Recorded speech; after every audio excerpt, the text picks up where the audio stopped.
नमस्कार दोस्तों, आप सभी का आपके अपने YouTube चैनल ज्ञान ज्योति में स्वागत है। आज जो विषय मैं आपके समक्ष लेकर प्रस्तुत हुई हूँ वह हिंदी भाषा की दो महत्वपूर्ण ध्वनियां हैं, जिसको लेकर के अक्सर बच्चों में काफी जद्दोजहद चलती रहती है, इसके प्रयोग को लेकर, इसके उच्चारण स्थान को लेकर। तो चलिए इस विषय पर हम विस्तृत रूप से चर्चा करते हैं और शुरू करते हैं अपना वीडियो। आज जो दो ध्वनियां मैं आपके समक्ष लाई हूं और जिन पर हम चर्चा करने वाले हैं वो है अनुस्वार एवं अनुनासिक। अब देखिए, अनुस्वार को हम यूं एक बिंदु के रूप में लिखते हैं और अनुनासिक को चंद्र बिंदु के रूप में लिखते हैं। अब देखिए, अनुस्वार के ऊपर पहले हम चर्चा करते हैं। यह एक नासिक्य व्यंजन है। देखिए, हिंदी वर्णमाला में हम स्वर वर्ण और व्यंजन वर्ण को जानते हैं। ये दो वर्ण होते हैं। तो स्वर वर्णों में अ से औ तक और इसको हम आगत वर्ण कहते हैं। तो जैसा कि आप सभी जानते हैं कि स्वरों के उच्चारण में हवा, जो वायु है, हमारे फेफड़े से सीधा मुख के द्वारा बाहर निकलती है और व्यंजनों के उच्चारण के समय जो वायु हमारे मुख से निकलती है वो कुछ अवरोध के साथ निकलती है, कुछ रुकावट के साथ निकलती है। उसके आधार पर उसके उच्चारण स्थान बनाए गए हैं। जैसा कि कवर्ग का उच्चारण स्थान कंठ है, चवर्ग का तालु है, टवर्ग का मूर्धा है, दंत है, ओष्ठ है। तो इस आधार पर हम लोग उसका उच्चारण स्थान भी बनाए हैं, वायु के अवरोध के आधार पर। तो चलिए हम पहले अनुस्वार की बात करते हैं। अनुस्वार यह एक नासिक्य व्यंजन है। नासिक्य मतलब कि नाक से वायु बाहर निकलती है। इस व्यंजन का उच्चारण करते समय, इस वर्ण का उच्चारण करते समय वायु नाक से बाहर निकलती है, तब इसका उच्चारण हम सही ढंग से कर पाते हैं। तो इस वर्ण का जो हम इसको बिंदु के रूप में लिखते हैं, इसे हम स्वतंत्र रूप से अकेले नहीं लिखेंगे, नहीं लिख सकते हैं। इसे अ स्वर के ऊपर बिंदी दे करके हमारे स्वरों में ऐसे लिखा जाता है। लेकिन ये अन जो है, इसको अनुस्वार कहा गया है, ये पंचमाक्षर में परिवर्तित हो गया है, पंचमाक्षर अनुस्वार के रूप में। कैसे, मैं आपको समझाती हूँ। कवर्ग का पांचवा अक्षर है अंग, चवर्ग का इय, टवर्ग का ण, टवर्ग का न और पवर्ग का म। ये पांचों जो वर्ण हैं ये व्यंजन है, चूंकि हम जानते हैं। लेकिन ये पंचमाक्षर व्यंजन जो हैं और वर्ण हैं या अक्षर हैं, जो इसे आप कह लीजिए, ये सभी हिंदी मानकता के अनुसार ये अपने वर्ग के जो अक्षर होते हैं उसके साथ ये अनुस्वार के रूप में प्रयुक्त होने लगे हैं। इसको अनुस्वार के रूप में प्रयोग किया जाने लगा है। अतः ये सारे पंचमाक्षर जो मैंने यहाँ आपको लिखा है, ये सारे पंचमाक्षर अनुस्वार के रूप में प्रयुक्त होने लगे हैं। और चूंकि मैंने कहा कि ये नासिक्य व्यंजन है, तो इसे अब परिवर्तित कर दिया गया है। हालांकि संस्कृत भाषा में ये ज्यों के त्यों प्रयुक्त होते हैं, किंतु हिंदी में हम इसे ऐसे प्रयोग करते हैं। देखिए इसका नियम क्या है।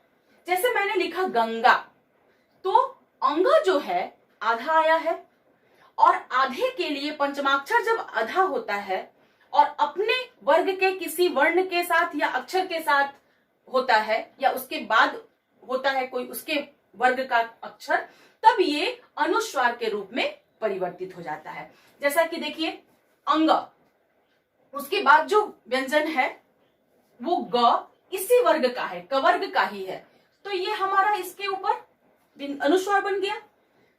चवर्ग का देखिए य, चवर्ग का है च छ ज, तो ज के पहले जब य आधा आया है तो ये हमारा बन जाता है अनुस्वार।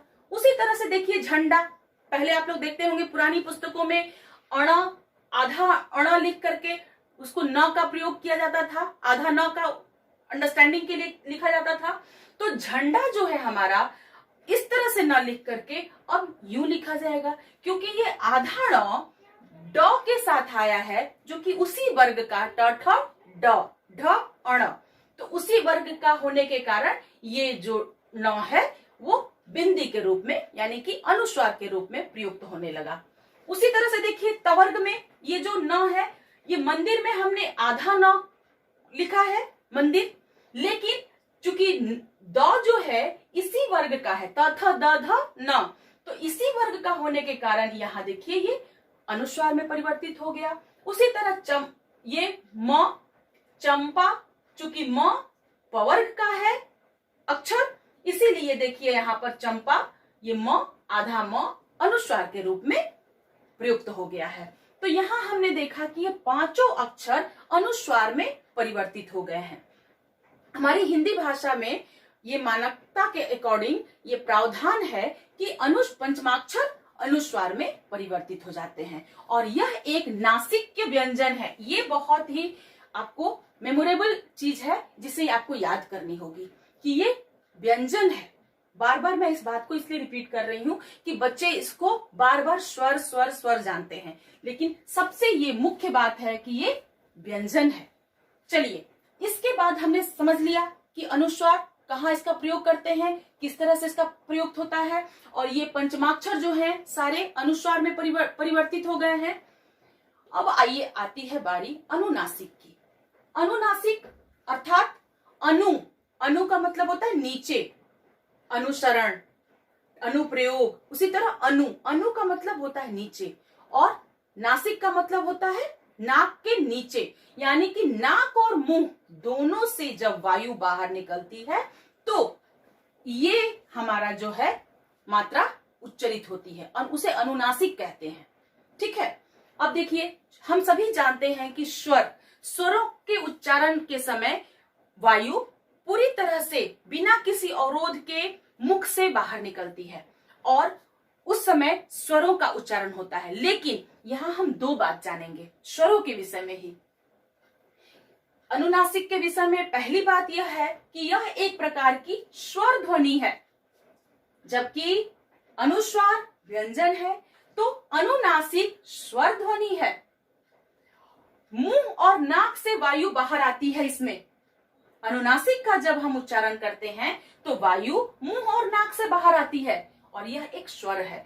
अब स्वरों के विषय में दो बहुत ही मार्केबल बात मैंने लिखी है यहाँ पर, आप ध्यान दीजिएगा।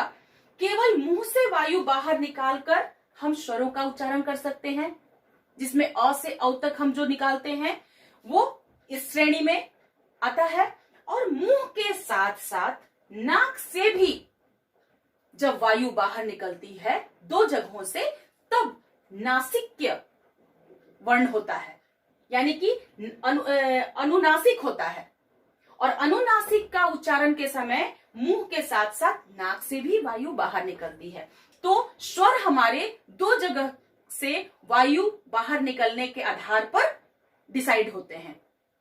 देखिए, इसको हम उदाहरण द्वारा देखेंगे। आप एक चीज इसमें गौर कीजिएगा कि मैंने चंद्र बिंदु और अनुस्वार दोनों ही चिन्ह दिए हैं यहां पर। ऐसा क्यों, मैं बताती हूं।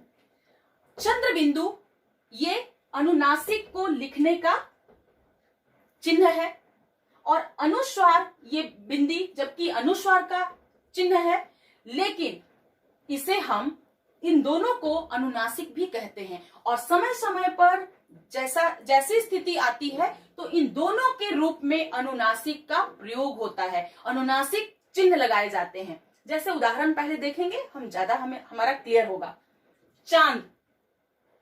चांद में देखिए, जहां भी जो वर्ण लिखते हैं हम या व्यंजन लिखते हैं हम, उसके सिरों रेखा के ऊपर कोई चिन्ह ना हो।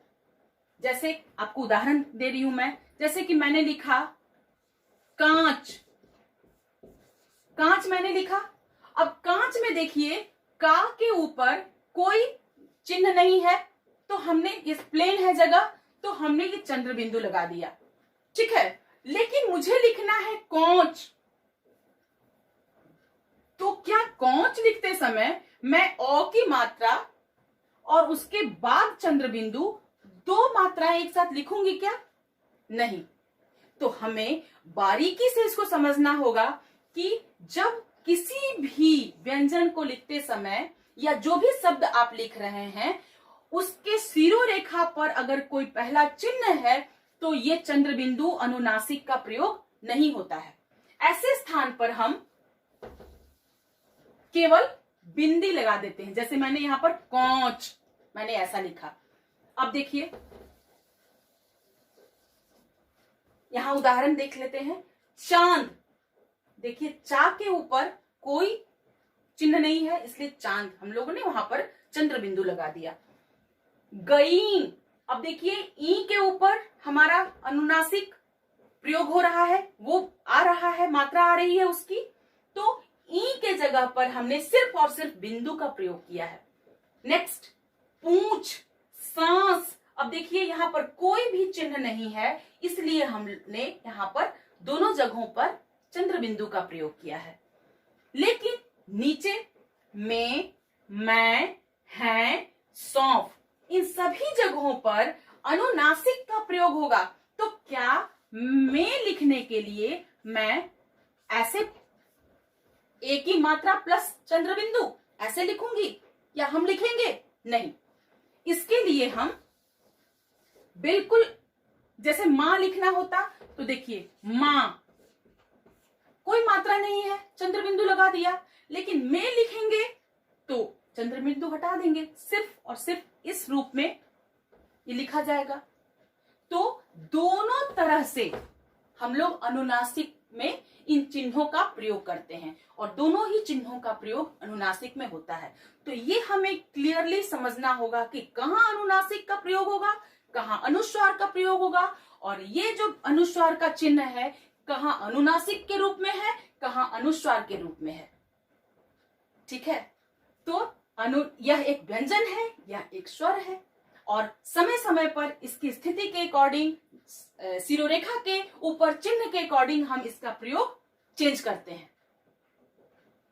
यह एक स्वर है अनुनासिक, और स्वरों के दो नियम है कि या तो उसमें मुंह से बाहर निकलती है वायु, या फिर मुंह के साथ साथ नाक से निकलती है, और नाक से निकलने वाले में सिर्फ और सिर्फ हमारा ये अनुनासिक आता है, बस वही इस कैटेगरी में फॉल करता है। तो हमने अनुस्वार और अनुनासिक के विषय में इस वीडियो में जाना। उम्मीद है आप लोगों को अनुस्वार और अनुनासिक के विषय में जो जानकारी चाहिए प्राप्त हुई होगी।